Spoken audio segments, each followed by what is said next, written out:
What is happening, everybody? And welcome back to another episode of GKDR.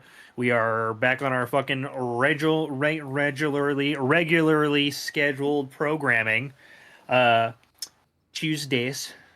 That's when we record these. It's Tuesdays. Uh, Regularly? yeah, regularly. We're live on Twitch right now. Actually, if you're hanging out.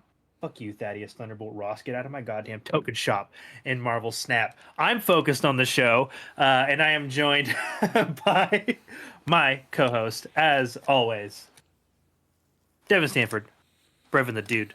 How the hell What's are up? you? I'm doing okay. Doing okay. Just okay. How's workies? Not. Falling into the groove. I'll talk to you about that after the show.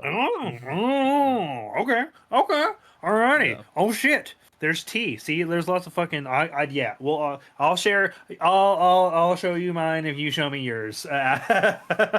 Wouldn't be the first time, Garrick. It would not.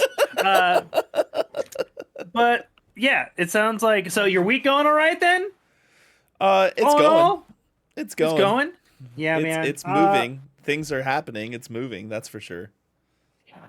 Fucking hell, brother. I really do feel that in my soul. Yeah. I'm very grateful that February is coming to an end, and that I am capstoning this garbage ass month with a amazing fucking game. Uh, Mhm. so, but hey, we're not talking about our fucking shitty work lives.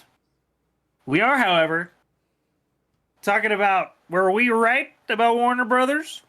Success and layoff are usually rivals of Outer Worlds, and much, much more. Because this is Good Kraken's Death Ratio, and we are slashing through the podcast space to be your source for all the video game news, reviews, and discussions that you want to hear live each and every Tuesday at 7 p.m. Pacific Time.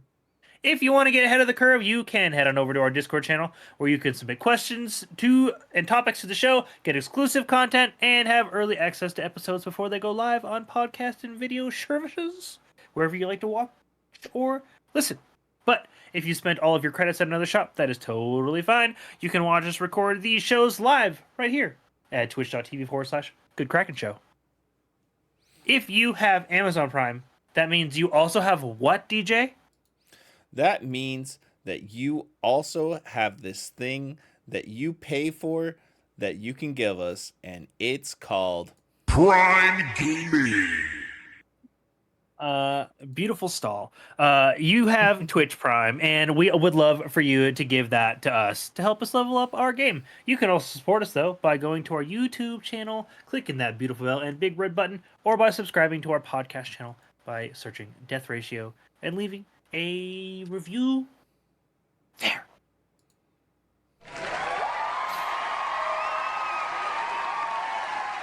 Devin, I forgot to update the critical hits, but you can check out all of our stuff that I'm forgetting and the wonderful episodes of podcast contents that seems like they were really, really interesting yesterday, including but not limited to our latest episode of the Shipwreck Show 157, which is available now for y'all. They did a fucking one-shot D&D campaign without me. It was crazy. To be fair, I willingly volunteered not to be on the episode because I had shit going on. But I have not had the chance to watch that episode. I am going to absolutely check that shit out because I didn't realize that was even on the table. So yeah, I'm really looking forward to, and you guys can go check out that episode as well on on YouTube, on Spotify, on Apple Podcasts, or you can just skip all that middleman bullshit and go straight to the source at goodkraken.com. Pick yourself up a Carl the Kraken mug or a swag ass pink splash damage hoodie. You know, the good shit. You can also check out our latest episode of 20,000 Films from last week. Devin and Ernell did a spoiler-free review of The Monkey. Spoilers. Apparently, you should go fucking see it. Yeah, that movie makes If me you want want to find out why, Meow. whoa. If you want to find out why, maybe go check out the episode. I have not seen that Absolutely. movie yet myself, but I'm definitely, I want to. I wanted to see. I was interested to begin with, because I liked Long Legs. So if It's you can check that, tonally extremely different than Long Legs. that's fine. That's all good. I Extremely like it different. when directors do like experimental things. They don't have to be the same all the time. While we're on the subject here of watching things, have you been watching Reacher? Yes. Yes. Oh my god. I'm not sure if I'm current. I think I've watched the first two Okay, then so you at far. least know you talk too much. Dude, that fucking first episode, holy shit and balls, Yeah. was wild. Reacher is a fucking crazy show. Y'all should just check that shit out. I'm just gonna leave that there. Yeah. Yeah. I like do it. fucking. I love Alan. I love Alan Richson. You guys can also check out our final critical hit of the night, episode 5 of Songs of the Abyss, is available everywhere, starting on Mondays. But you guys can get 2 whole days of early access on that bad boy if you are a subscriber at us. People have been really, really liking our D&D content, so you might really like it too. It's been a very interesting campaign. Lots of campaign ahead of us. Lots of fun to be had. But the first 5 episodes is like, fucking, you got like 10 hours plus of content right there. Oh, easy.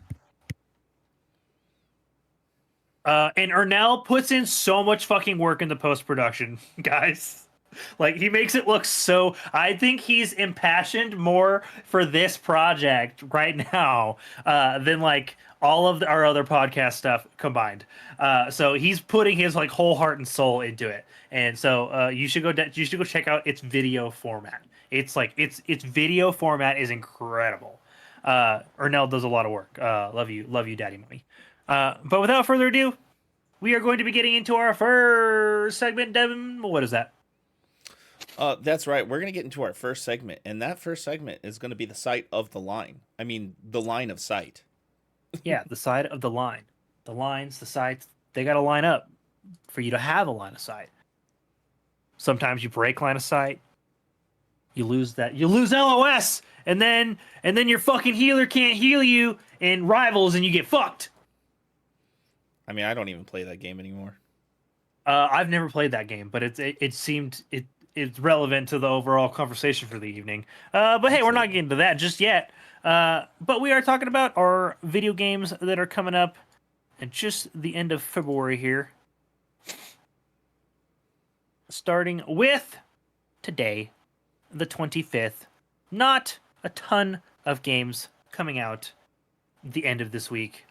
But there's really only one that matters anyways, which is why there's not a ton of games, because everybody knows to give this fucker a wide berth.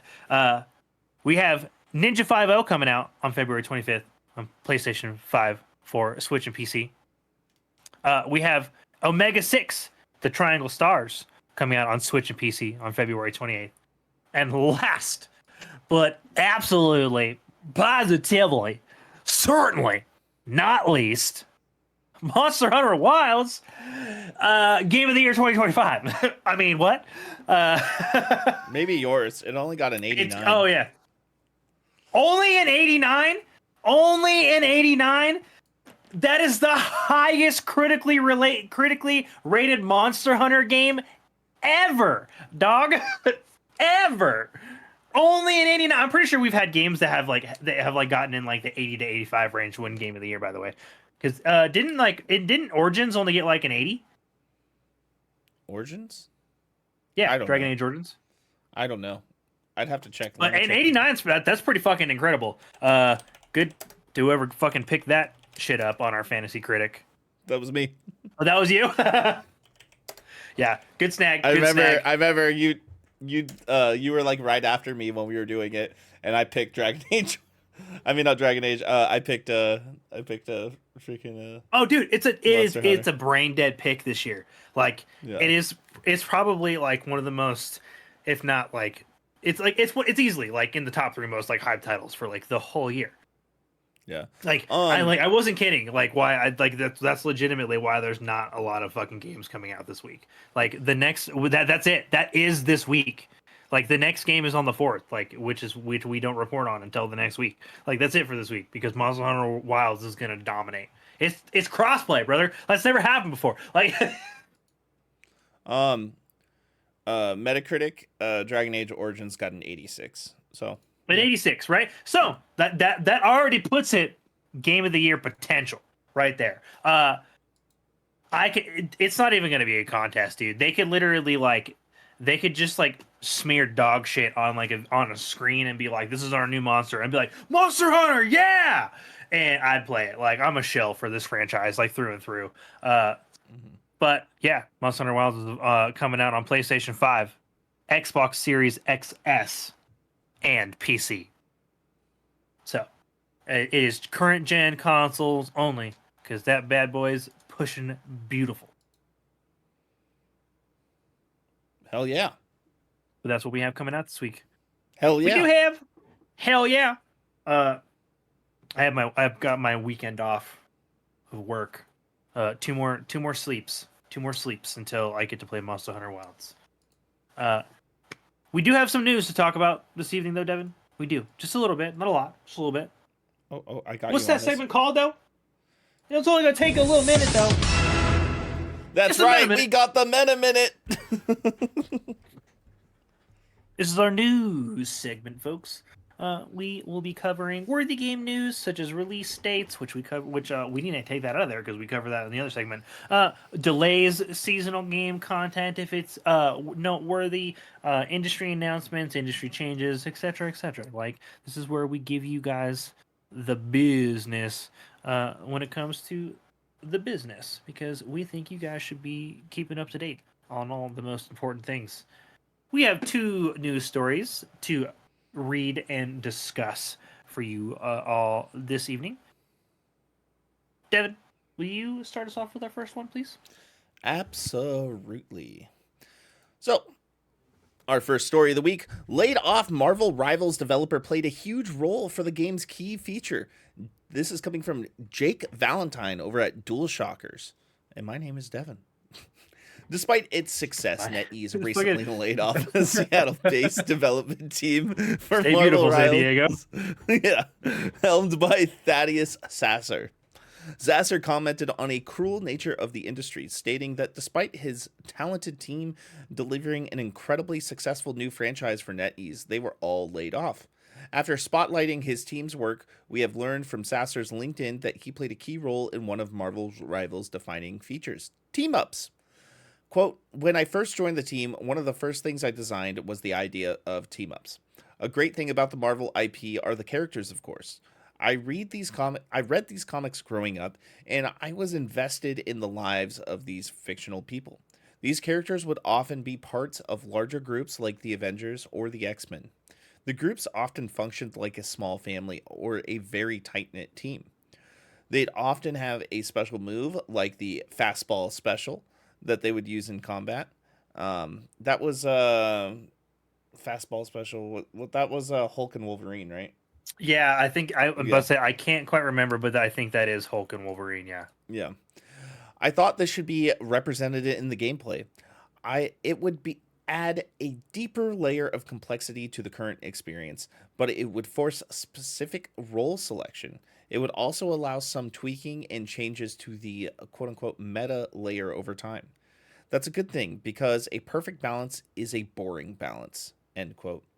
A specific team up between Storm and Human Torch was in my original pitch deck. I'm excited to see it announced, and I can't wait to hear how the players feel about the team ups feature.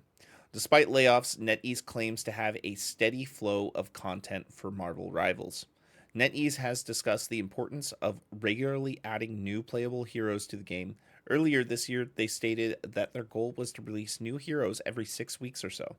They've also stated that they want a, quote, Marvel-inspired approach for game balance, allowing players to play and ally with their favorite Marvel superheroes. Garrick, why, in the back of my mind, when I read this story, do I just want to say that this is somehow linked with the shortcomings of tariffs and the way that our government is operating when it comes on a business level with other companies based in other countries? I definitely think there's a lot. Dude, I'm fucking up tonight. God damn it, I'm off my game. I left 2 fucking lines off that article. God damn. I'm going to read that really quick. Literally just 2 quick lines that followed immediately after yours. The goal is to deliver more lineup or team comp possibilities through hero design and their team up mechanics. Ironically, they'll be doing that without someone who originally helped design team ups found in Marvel Rivals. Yeah, this was really interesting because I felt like there was, after this originally got announced just shy of a week ago, they really tried to downplay their association with the game. Like, this team's is so like I saw several different articles that were kind of guiding the story in a direction that these were they worked on like translation and localization stuff. And while that seems to may have been a part of it, that they were more than just in charge of, designing features for the US version of the game. And it comes to light that one of those is like one of the biggest features that makes Marvel Rivals. It's what sets it apart from Overwatch. And Yeah, right. Is the fact that the team ups are a really big deal, right? And not just with like the 2-in-1 characters like Rocket and Groot. Like, there's physical synergy combos if you incidentally pick like one hero and another. And like, you're not going to necessarily discover all those unless you take the opportunity to dabble and play different characters and different team compositions. Like, right? It really does encourage like play variety on a base level. Obviously, like, I've seen plenty of TikTok clips about everybody fucking playing the same 2 goddamn characters over and over and over again, and nobody plays heal, and then everybody plays fucking Shang-Chi. Right? Which is like, in and of itself, right? Like, that's a balance issue in a game, right? Like, one character is obviously so much more appealing than another. Why? It is really interesting to me, though, that this happened, and I don't have any evidence to support this, but I do feel very strongly that this was not an incidental disconnect, right? Because NetEase is a foreign company, right? And they're a foreign company operating out of a country that we know is going to be affected by current world events that our commander in Chud is making. Yeah, I really see that being a huge possibility. Of course, we still haven't even gotten a real answer on why that whole team was laid off. There No, hasn't we been. really don't have like the dirty details. Just that it felt very blindsiding to the team in Seattle. They played some integral parts in some very key features of the game, and we don't really know what was the ultimate deciding factor. This is something that this is a story I'm going to keep an eye on because I want to see if anything else comes out of it. Like, I feel like it's not getting talked about enough because everybody's just like, oh, Jesus Christ, more layoffs. But like, if we stop talking about it, they won, right? Then it becomes, then it's normal for just to accept that they're just laying off hundreds of thousands of people in this fucking industry a year. Yep. Right, and or thousands, not hundreds of thousands. They're laying off thousands of fucking people, Thousands. tens of thousands of people. Yeah, I think there was a mass layoff count from last year that almost reached 20,000. Yeah, like it's a lot. Like, this fucking industry is in a strange place and getting stranger, right? Because a lot of these industry closers, which we're gonna fucking talk about in our next goddamn story, right, are directly related to fucking like flop games, failures, right? Like bad like turnouts. And Rivals doesn't meet any of that criteria on paper, right? This is a Mhm. free to play game that just about anybody could have access to on any next gen console or PC with cosmetic microtransactions, but That not a people are lot buying. of that That people people are are buying. buying, right? So they're like, so NetEase is making fucking money off this game. Like, I have a hard time believing they're not in the black. Uh, it's just like it's one of those things. Like, dude, there's no way they're not making positive fucking net income off of this IP. Yeah, yeah. We'll have to see more. Unfortunately, I haven't played the game in quite a few weeks, but I did play it a lot when it first came out. Um, it's fun. It is a fun game. It's just the only thing for me is those kinds of games invite toxic communities, and boy, let me tell you, it's there. Yeah, I've heard that. Right, like Yeah. you're gonna get like the same toxic sort of players you would get from Mm. any other like, Any other League of hero Legends or shooter. Yeah, Overwatch? Yeah, Overwatch, yeah, it's there. MOBA, what fucking you name it. Like all of those esports like fucking hover around one another in there. Yeah, The people it's tend to be a little yucky. I play multiplayer games like quite a bit, but those just aren't my main thing anymore. I see. That's why I stick to cooperative games, man. Because like, if you're being toxic in a co-op game, you're probably the issue. Yeah, yeah. Garrick, what do we got next up here? Yeah, man. We're moving on to our second story for the night. Warner Bros. Cancels Wonder Woman game, closes 3 studios. This is coming from Rebecca Valentine. I did not do that on purpose. At IGN. My name is Garrick. Warner Bros. Is canceling its planned Wonder Woman game and shutting down 3 studios: Monolith Productions, Player First Games, and WB San Diego, according to Bloomberg reporter Jason Schreier. Schreier broke the news on Blue Sky today. Ooh, that fucking feels good. I liked that. I'm gonna read it again. Schreier broke the news on Blue Sky today. I like that a lot. Fuck you, X. Uh, Followed by the full release of a report on Bloomberg. Shortly after Schreier's post, WB confirmed the shutdowns to Kotaku in a statement. We have had to make some very difficult decisions to structure our development studios and investments around building the best games possible with our key franchises: Harry Potter, Mortal Kombat, DC, and Game of Thrones. After careful consideration, we are closing 3 of our development studios: Monolith Productions. That shit makes me so mad. Player First Games and Warner Brothers Games San Diego. This is a strategic change in direction and not a reflection in these teams or the talent that consists within them.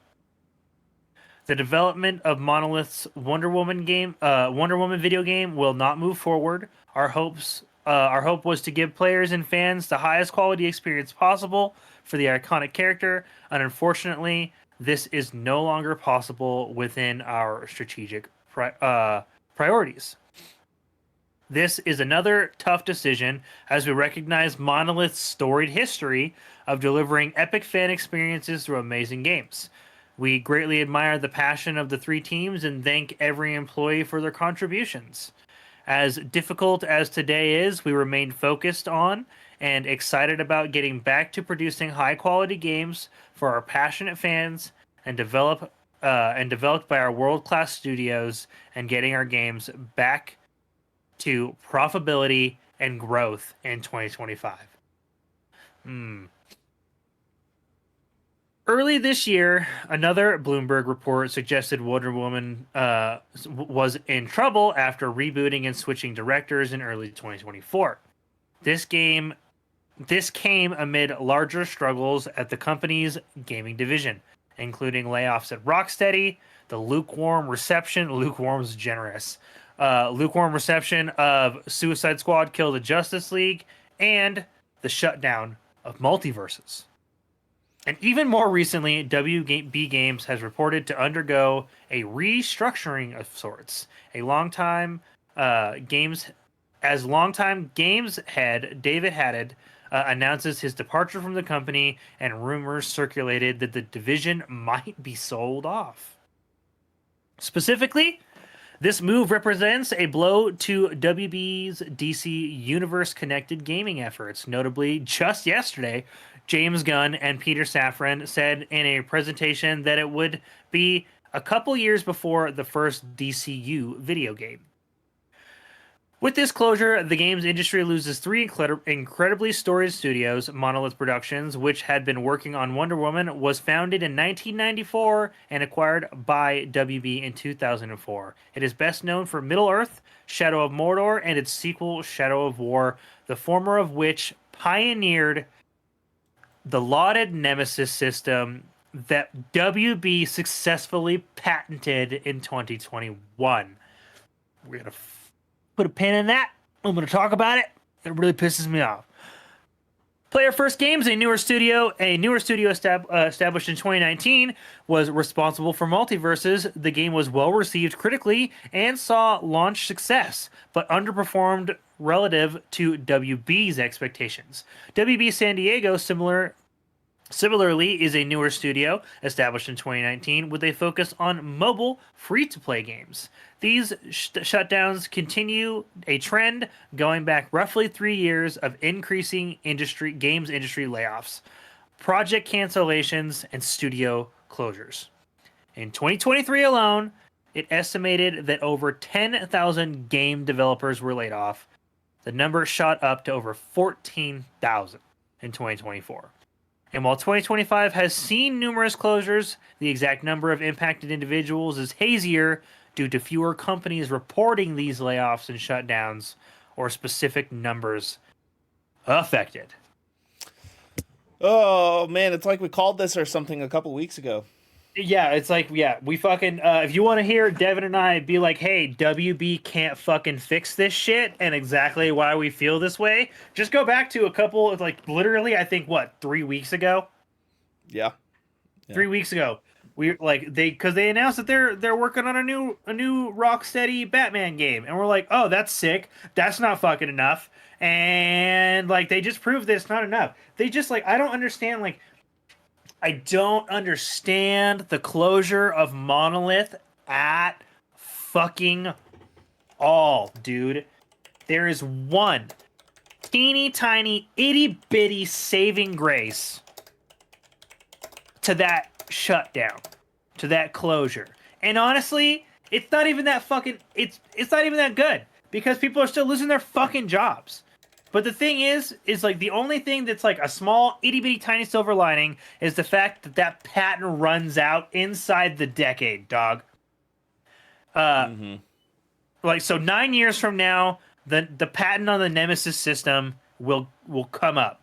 And I really hope that because the studio closed, that WB doesn't have the grounds to renew that patent. Because I have to fucking say, straight up, with my whole fucking chest, the Nemesis system is one of the greatest fucking innovations in modern gaming.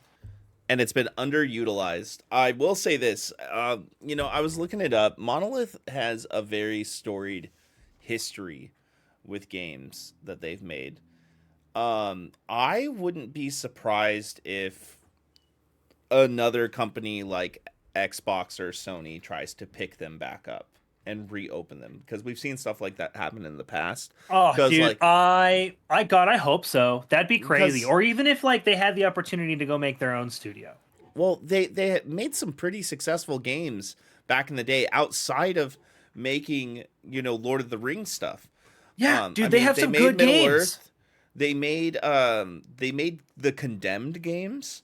They also made Fear? I was gonna say Fear and Fear 2. They made they made all of those, and then you know, they also made the Alien vs Predators games, which you don't really need to talk about that too much. But like they made some classic, you know, PC games, and they have consistently released almost everything on Windows since they started as a studio. Yeah, So dude, I they've think been an there's all platform studio since like the jump. They've never no, discriminated against who they release against. they the, they didn't start release. They released one game on PlayStation back in 2000. The Operative, No One Lives Forever. That's it. Outside of that, I'd say like over 70% of their catalog Mostly has been PC games PC. until they got back to Lord of the Rings, I think. It was Fear. Fear is Fear. what did Oh it. yeah, Fear was on Yep. console. Yeah, Fear was on Yeah. console. I remember that And because that's where Tron I 2, played they it. did Tron 2.0 on Xbox and Game Boy Advance, and then they did Fear. They also made Matrix Online. They were at the head of the Matrix MMO.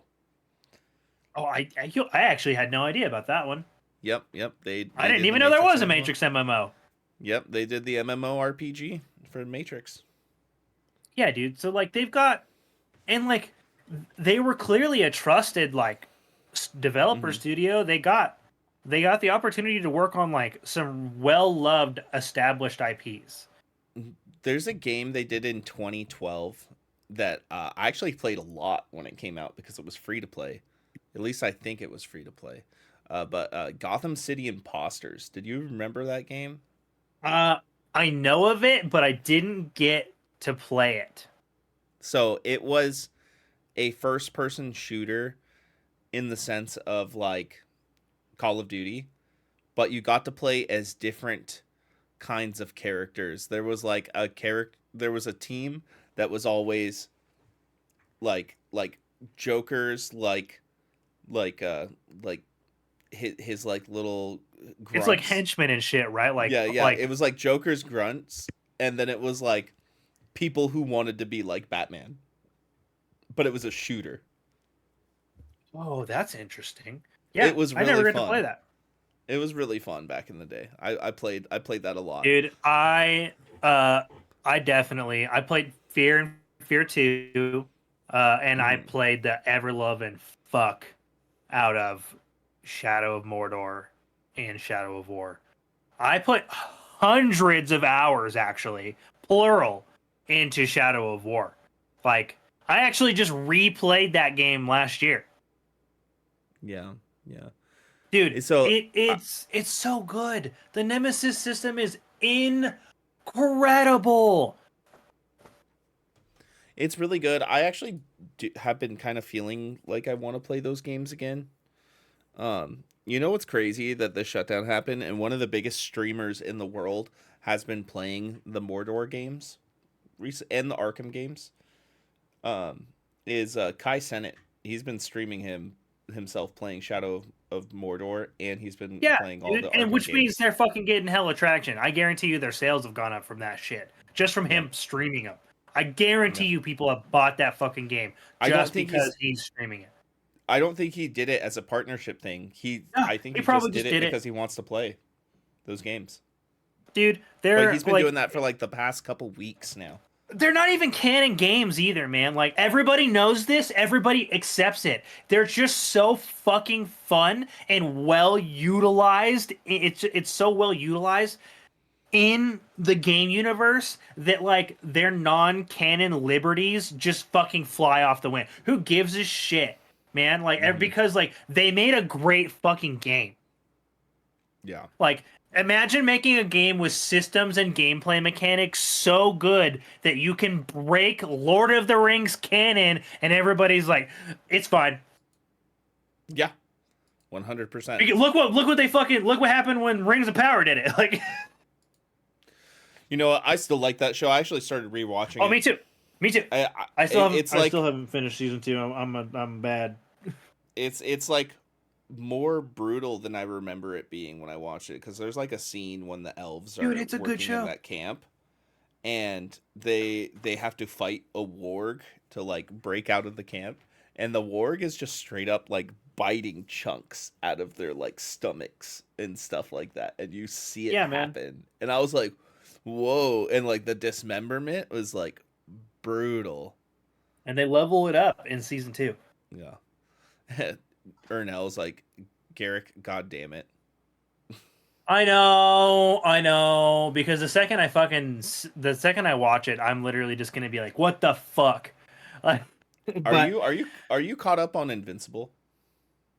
Invincible? No, I'm so behind on all the good shit right now. So behind on all the good shit right now. All the good shit Garrick. right now I'm behind on. Garrick. All the things. All Have you the been watching things. Solo Leveling at least? I think I'm behind on that now too. Jesus Like Christ. honestly, I think I'm behind on that now too. I think only a few episodes there, but they pile up fast. I know I'm fucking Jesus up. Christ. Just like the assholes at WB. Uh, but hey, we can put this story to bed. I think Devin, because Warner Brothers is clearly putting to bed their Yep. fucking gaming division. Yeah, we can just end this on a note of we told you guys like 3 weeks ago that they wouldn't Yeah, recover from this. So it's like Devin and I have been talking about this shit long enough that we kind of know what the fuck we're talking about now. It's crazy. Uh, it's kind of weird, honestly. I shouldn't know uh, these things, but I know these things. yeah, it's a little. I feel a little good. I like knowing that like I was right, not that this is happening to anybody. I fucking wish it wasn't. But It's more so we're analytical enough we can see the writing on the walls. yes, that's what's nice is that I have critical thinking skills. But hey, we're moving right along to the last segment of the evening, the meat and taters. We are heading uh straight into what I'm headed for, hopefully relatively soon. The Endgame. Yeah, yeah, we're here. It's ending. We are The game is done. tonight. Ladies and gentlemen, ladies and gents, we are giving our Avowed review in progress because Devin and I have not rolled credits on it, but this has been an oddly divisive game online, and we want to put our 2 cents in at the very least. So, uh, Devin is going to be he's gonna take the lead on this here review. I will be chiming in as I feel needed. I've got about 6 hours in the game myself, so enough to speak on mechanics, but not necessarily all of the story or good chunks of the story. But of course, we're talking about what is it about? The genre and gameplay mechanics, story writing, characters, and then we give it a score, right? So, without further ado, I'm gonna give us some critical information here, and before I let Devin take it away, we are reviewing, of course, Avowed. It is developed by Obsidian Entertainment, published by Xbox. Some of Obsidian Entertainment's previous titles are The Outer Worlds, Pillars of Eternity, the franchise, the entire franchise, and Fallout New Vegas. This released on Xbox, PC, Xbox and Game Pass day one on February 18th. And this has no plans, as of right now, for a PlayStation release date. Devin, take her away. Abso-freaking-lutely. So yeah, Avowed. We've been playing it. I've been playing it. Um, I wish I got the chance to play more of it, but I had a busy weekend. But yeah, guys, Avowed is a first-person fantasy RPG, but you can play in third person if you want, set in the world of Don't. Eora. So pretty much you have a lot of choices that you can make. You carve your path through a war. There's a lot of intrigue, a lot of ancient mysteries that you kind of come across. And you have to navigate a land that's in turmoil, that's suffering from a very mysterious, like, scourge, like, infection that's kind of happening. There's a lot of companions that you can pick up through your gameplay in classic. 4? I think so. Maybe a little bit more. I don't know. I haven't come across all of them yet, personally, because Yeah, I think there's 4 total in the game. I think there's like one you can get 2 in the first area, and then one I think in each of the next ones. Okay, because like right now what I've been doing is I have just been I've been digging through. The reason why I haven't made much progress is I look at everything and I go everywhere on a map. That's just how I play these kind of games.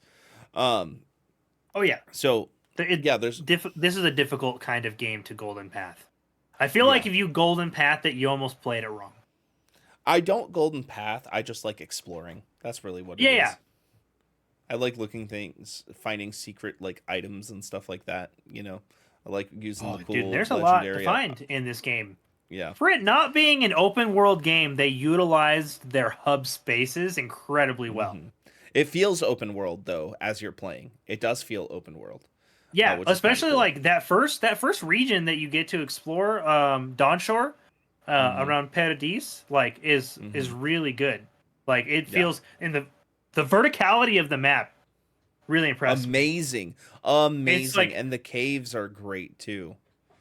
Um. yeah, whether you're like dude, like there's like water alcoves, like and like the mhm. map is designed in like such a way that like the light bends in the path, like you kind of want to look right, like it's like Mhm. it really encourages you to wander around. Yeah. The game is actually really really fun. The combat does kind of feel like an older like Obsidian game or Elder Scrolls if you would, but I don't think that's a detriment at all to it because they add like some pretty interesting spell casting, especially with the fact that you can wield wands and spell books and stuff too, which do Yeah. their own spells and types of damage as well, depending on what you're using. There's abilities. There's a perk system that's very similar to what is the so this is in the Pillars of Eternity universe, and what was the tabletop game that they based all this stuff off of? Wasn't it Pathfinder? These are like Pathfinder rule sets, I think. Oh shit. Yeah. Keep going. I'm gonna look into that real quick. But yeah, I think these are based on Pathfinder rule sets and stuff like that. Hi Esco. Um, it's really cool to be playing a game that's like so closely based on like D&D style stuff. Especially when I played over 200 hours of Baldur's Gate already this last year, and we're doing our own D&D campaign as well. In So class, yeah. it looks like Pillars of Eternity is actually just it's just its own IP. The only cited other games, it's just that it is heavily referenced as a spiritual successor to Baldur's Gate and the Icewind Dale series, which tracks right. hmm And another game called Planescape Torment, which I'm personally not familiar with. Oh, I've played Planescape. Um, Yeah, and so yeah, yeah, they just used those three series and franchises to crowdfund their own Kickstarter game in 2012. nice, nice. Yeah, no, it is definitely a very D&D feeling game, but from a first person perspective, down to like the races, enemies, the level system too, with putting up your 5 stats and everything. Yeah, yeah, Um, you get 1 point to allocate a level. mhm, You've got your what I think you've got all your different skill trees that are weapon focused, and then you have like your story skill tree that you can only have access to by progressing, and then you've got mhm, the skill trees for your companions. Uh, yep. how do you feel about the race options in this game and the character creator? I didn't even look at them a lot, if I'm going to tell you the truth. I just kind of went straight to human, you know, Okay, if I'm going to be honest and with that's you. fair. I personally, this is something I wanted to talk about a little bit. I was a little disappointed with. hmm I was a lot disappointed with the character creator. Especially in an RPG where like I'm expected to fill the roles of a character, right, and be in their shoes. Um, hmm if you've played Pillars of Eternity, you know there's 6 races that live in this world. that are like the sentient, like, you know, melting pot of people that get together. You've got humans, elves, these weird bearded furry things that I can never remember the names of. Uh, Zolon, Ixolon, I can't remember their fucking names. And then the dwarves and the The fish merfolk people. people. Yeah, the Yeah. merfolk. Yeah, and obviously these are not the official races of the. I literally have this shit in front of my face. Why am I not just looking at it? Like I'm being fucking dumb. But yeah, I think this game is fun, and I do want to give a lot of credit where credit's due. The level of detail in their world building, huge, astronomical. It may not be a straight up open world game, but it makes you feel like it's an open world game, and you can Yeah, tell well that they utilized paid space. attention to every inch um, of the maps and like the city building, and it's extremely vertical. It like your character almost kind of plays like a Far Cry character with the way that you can run around and jump and climb on things. Yeah, you'll notice that like the game, the game's animations and movements almost kind of takes on this slightly surreal like vibe to it. Hmm. Like, because all of the animations for like the weapons or like your climbing and stuff, it's not like overly exaggerated or flourished.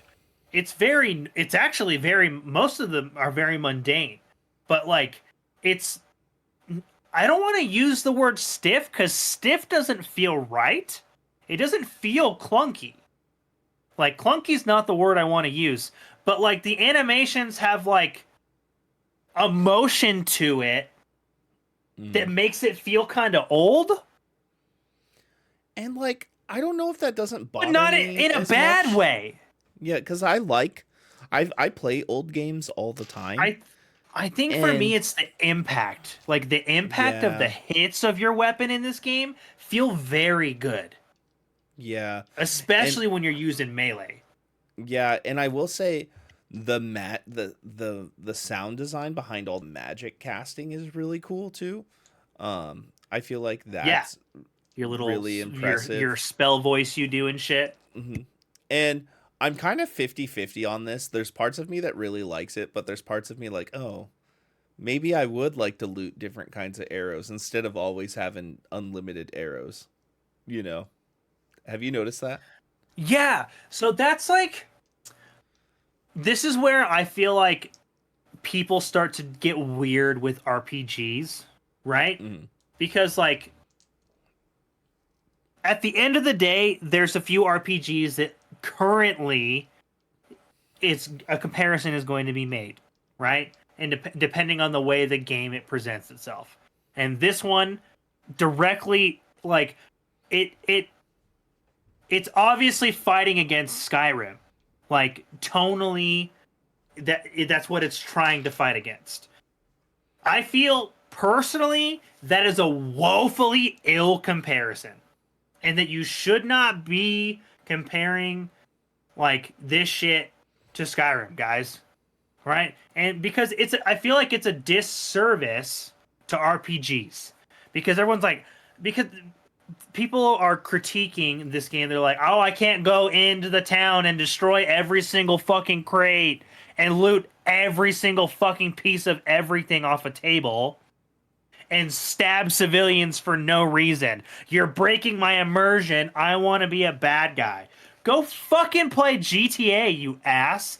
Like, Yeah, not every RPG needs to have ultimate free will of the character.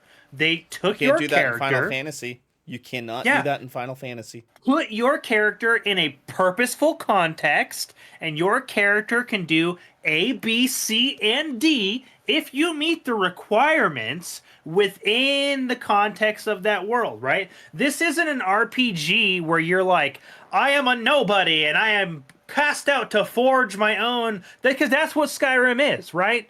That's what Baldur's Gate is like you're a fucking nobody ass tossed into the world, expected to make something of yourself. And if you, I feel like you're not. I feel like you've missed the point of the story of this game already if you're doing that, because this character is already established. They tell it you has- that immediately in the opening cutscene. They're like, "You are a somebody already. You've already earned your place. You have respect and a reputation. Act accordingly." Right? And then you define what that reputation looks like. But obviously, if you're an envoy of the king, it makes no fucking sense, canonically, for you to be going around slaughtering everybody. That doesn't make for a good RPG. That's immersion breaking. Yep. Yeah, there's a predetermined story and background for your character already. Right? It's trying to downplay Witcher 3 because you can't fucking you can't off everybody and just kill everybody. But the choices that you make have a weight in that game. Dude, there's fucking dialogue options that are just blank unless you're smart enough, dumb enough, strong enough, right? In this game. So you could play this game multiple times and have wildly different experiences based off of your role-playing ability. That's the RP part of an RPG. Speaking of the role playability of this game, I think my favorite thing, and this is one of my favorite thing in RPGs all the time. This goes with Dragon Age, Mass Effect, Baldur's Gate, and so on. The camp feature. The space where you talk to all of your companions and get updates on their stories, their lives, and build relationships with them. And it does it so well in this game in classic, good old Obsidian writing. And dude, that right there is the game for me. The dialogue, the choices, your interactions with the other characters in the game. Yeah. That's why I made that Avowed Worlds comment at the beginning of the episode, right? Also, because it's pretty hard to deny that the longer you play Avowed, the more strangely familiar it feels, but not in a bad way, right? You're just oh yeah, this is an Obsidian True RPG story. and it's got the Obsidian vibe. But that's no different than you going to play, Fallout, and you can look at Fallout and be like, there's a fucking 60% DNA match between this game and Elder Scrolls. There's about that much DNA match between this game and Outer Worlds. That's fucking weird, Devin. There's a 60% DNA match with this game and Starfield. Yeah, man, these fucking games hover around each other and that's but they don't fine. have to do the same thing. Right? And this was my argument with Starfield is everybody expected it to be exactly like Elder Scrolls or Fallout in space, but it was still different, or everybody wanted that game to be like No Man's Sky. It's that's a completely different game. I played some No Man's Sky recently. That's its own fucking deal. No Man's Sky is a survival crafting game. Here's my hot take. I dumped about 10 hours into No Man's Sky a few weeks ago with you guys and my cousin. Starfield's a better game, okay? It just is. No Man's Sky is not a bad game by any means, but it gets boring real fast. It does. And it's really grindy. If I wasn't playing on relaxed, I don't even think I would have put in as many hours as I did. Yeah. It Starfield is a way better game than No Man's Sky. It's oh no, I can't fly into orbit. Who cares? I do not care. I can still have dogfights in space. I can still do that. I still get I do understand some of those comparisons, right? Well, but at the end, it's a quality of life feature. I was being able to is it sometimes it is and sometimes it isn't. I would maybe be willing to argue the planet, the atmospheric entry on Starfield is a little bit bigger of a deal than something being able to just pickpocket everybody in town. But I get what you're trying to say there. Yeah. And the other thing I want to point out too is I was telling Garrick how much I like this game after starting it up. Garrick did not like this game. starting it No, up. no. I'll be the first to tell you. My like first initial hour-long experience, I was just like, what in the paint by the numbers fuck is this?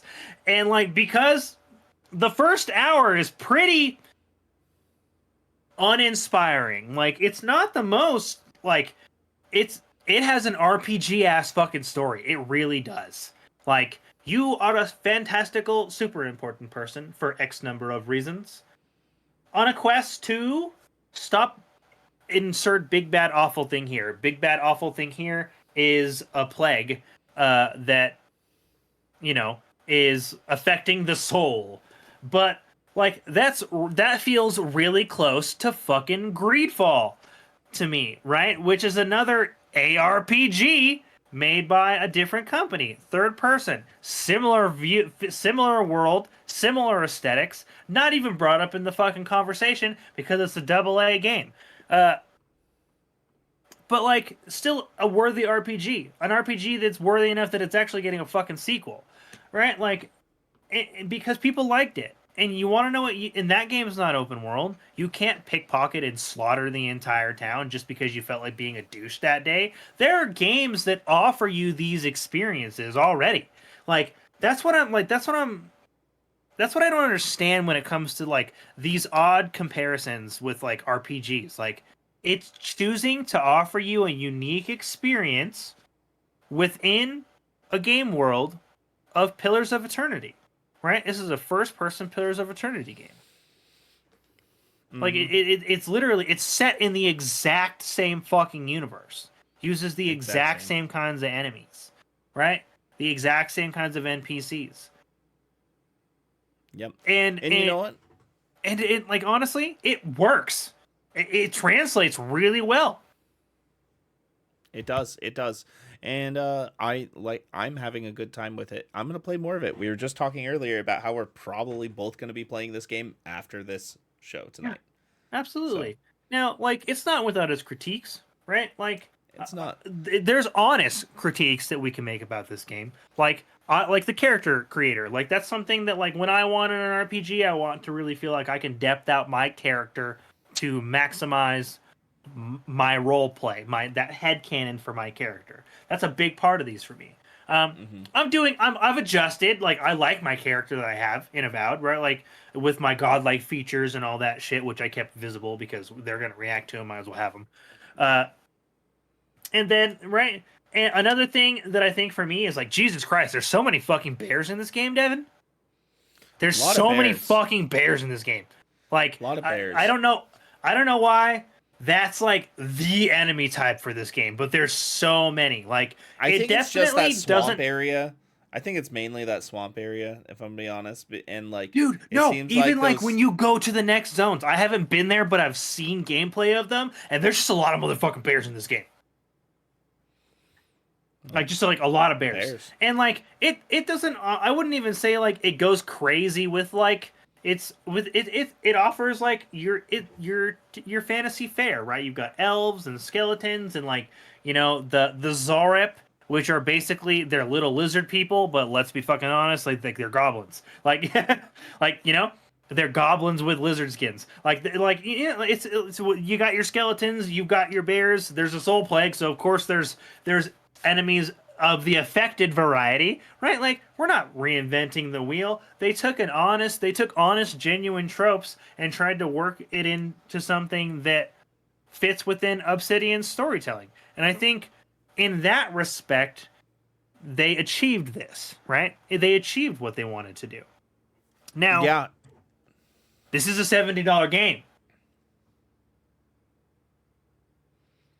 I don't feel like it's worth $70 personally. That's something I've struggled with after my time. I don't want to say yes or no to that yet. Good night, Esco. Just because I don't think I've played enough to say that. If that's fair. That's fair. You're not willing to cast that judgment. But I will say it is on Game Pass, and you can play it on Game Pass on PC and console. And I think it's on cloud too, so you can stream it cloud. might But yeah, have I to. think it's part of. I think it's part of. I think that is all just part of like the Xbox Anywhere, or everything is an Yeah. Xbox initiative. Yeah. So if you're hesitant on buying it, you can play it that way too. But I'm not going to say that it's not worth it or it is worth it yet because I want to get further into the game first. Um before I make that assumption. This is a review in progress. So I will state that. Because from what I've heard, it's a lot of game and when you look at the world map, it's a lot of map. It is a lot of Yeah. map. If anybody says they finished the game in 16 hours, you can probably believe them, but just understand they rushed through. And Like they didn't booted the do anything. game. We're talking smashing through dialogue, like just to fucking like to roll the credits. Like, and there are people that play their games this way. Even their fucking RPGs, right? They just consume content like lightning fucking quick. Uh, this game does not need to be this. Nope. I could easily see myself. I've played the piss out of Outer Worlds, bro. Amazing game. Like, Amazing game. I can't wait for 2. I rolled credits on that game 3 fucking times because it wasn't very long. Okay, I think that's changed now. I think it's got more content since I played. It's had 3 expansions come out on it since Yeah, its release. I haven't played any of those expansions. They're good. But the base They're game good. I adored, so I played and really, really liked those. Right, but the base campaign, I think it was like a 12 to 20 hour, like depending on what you were doing and how you were doing it. Which is like, but again, that was like a $40 game. So honest price point for an honest campaign. This is a $70 price point, right? They're saying that they've leveled up their overall experience, and I'm inclined to believe them so far, right? Like this feels like it's just as polished to me as Outer Worlds was, right? Visually, it is definitely better looking. Animation wise, they are unique, but I don't feel like they are unique because of budget constraints.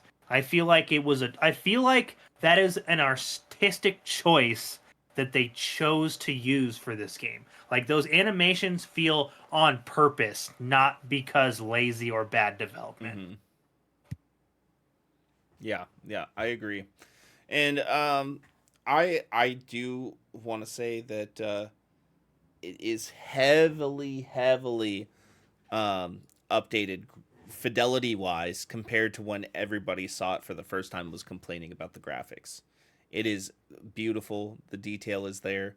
The ray tracing is there. The water, Garrick. The whole fucking game looks really good, man. Yeah, There's so many times like if you put your weapons away, like it's got like a dynamic HUD and just your little mini map stays up. And like, dude, oh my god, the cliffside views in this game are crazy. yeah, and even the texturing on all the people, like especially those merfolk people, like seeing all the scales and stuff, and like Dude, on that first, honestly, I'm just gonna say this Hi. right now because Ernell isn't here. That first merfolk merchant you meet would, would, would, bro. Yeah, it's There's some hot ass NPCs in this game, which is crazy because no romance options. yeah. And I enjoy this game. I enjoy it a lot. I'm gonna play it more. This is a Devon game. This is a Devon game. These are my type of games. These are what I like to play. And Garrick knows that very much. I will play these games into the ground, beat them into the dirt. Yeah. Then I'll start a new 100%. playthrough, and I'll put like 200 mods on that bitch for a whole new experience. It's how I play these games. Yeah. I already went and looked at the mod list just to see what was available Oh, I bet. already. Yeah, I already looked. But yeah, no, I'm gonna play this game. I'm gonna get right to it. I think this is a good game, especially if you are into RPGs. I do want people to know this isn't a game you rush through. This isn't gonna be your action adventure platformer like just linear golden path game. You don't play this game like that. This is the game that you take in the story. You talk to all the NPCs, you go through your dialogue options, you take in because there's a million different stories within this game, just based off of the NPCs you run into and the different interactions you can get and the different side quests you can take too.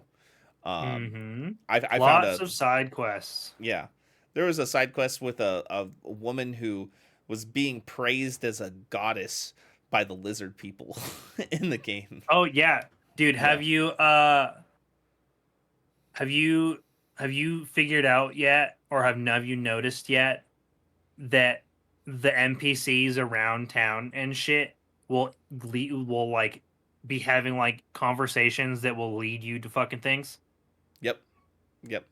Yep. Like there's And you can breadcrumbs for like overhear the exploration stuff. dialogue. Oh yeah, Yeah, you can overhear the dialogue and stuff like that too.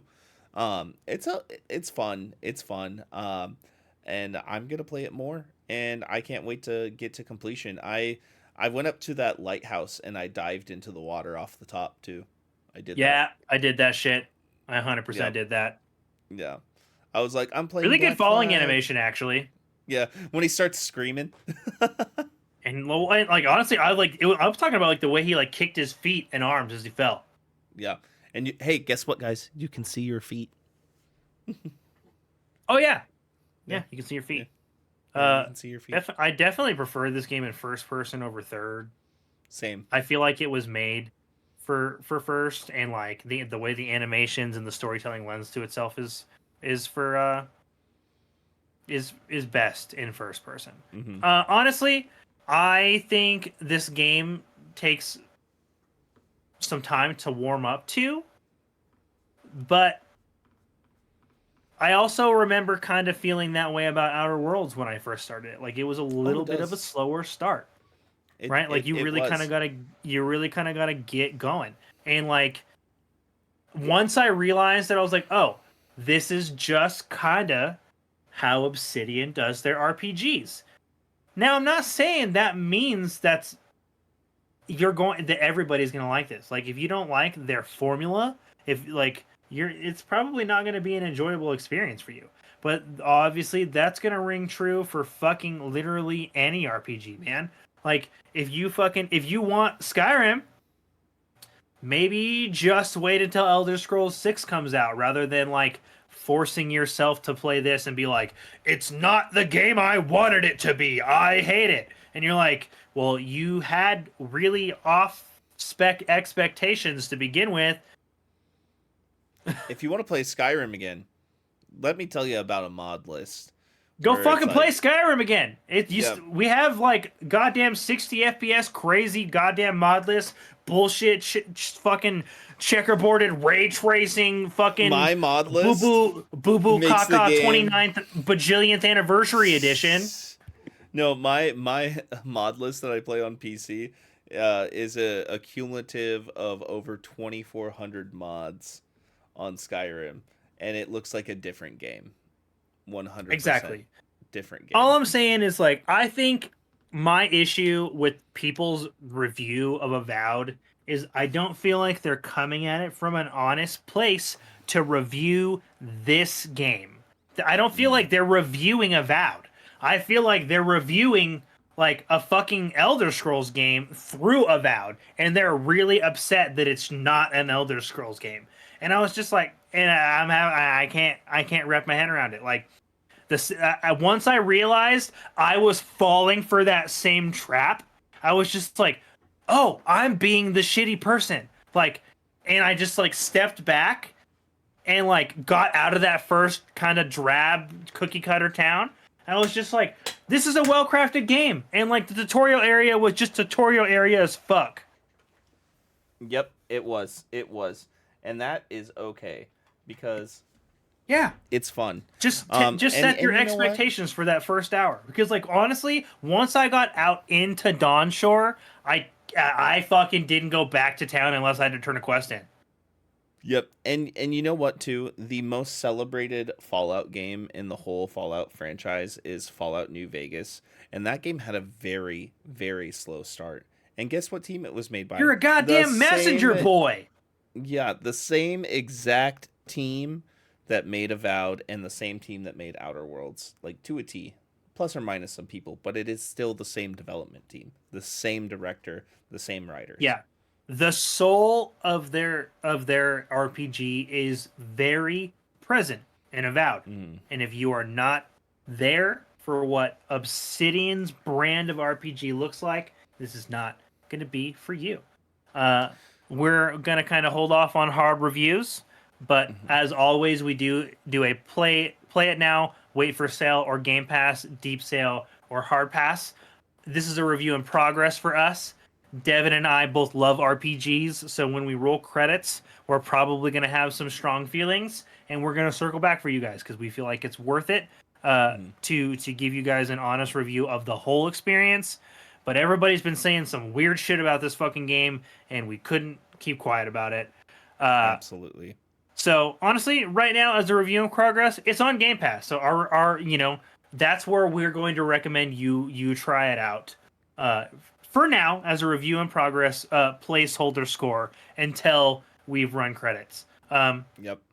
But those are our feelings on the weirdly divisive online or the weirdly online divisiveness of Obsidian's new RPG, Avowed. And now I want to back that up. It's a good game. Go play it. It's on Game Pass on PC and console. You can play it in both of those places. So, I'm playing it on Series S, and it still looks really good. So yeah, I've played it on Series X, and I've played it on PC. And you want to know where my favorite place to play it is? On my Series your X, Xbox? actually. Yeah, dude. Yeah. Sometimes I've been it's just couch better. gaming. I've been couch gaming. Yep. Yeah. Well, folks, that is going to be it for our Avowed review in progress this evening. But before we cap off the whole night, we're going to tell you our schedule for the remainder of the week, because we got some things going on. We have this Wednesday nothing. Splash Damage is still on hiatus, folks, but Monster Hunter do be coming out, so we may be doing a little something. So just keep your ear to the ground. Follow us on our social medias if you want to watch us fuck up some monsters, and Ernell will try to fuck some monsters. Thursday, nada, because we don't do shit on Thursdays. We just don't. We go see movies and stuff because we do. Because on Friday, we're not doing a movie review this week, actually, but DJ and Ernell are going to be talking Amazon takes charge of James Bond and what the fuck that might look like. So that's what they're going to be talking on Friday. Of course, all of these shows are live on 7 p.m. Pacific time on Twitch.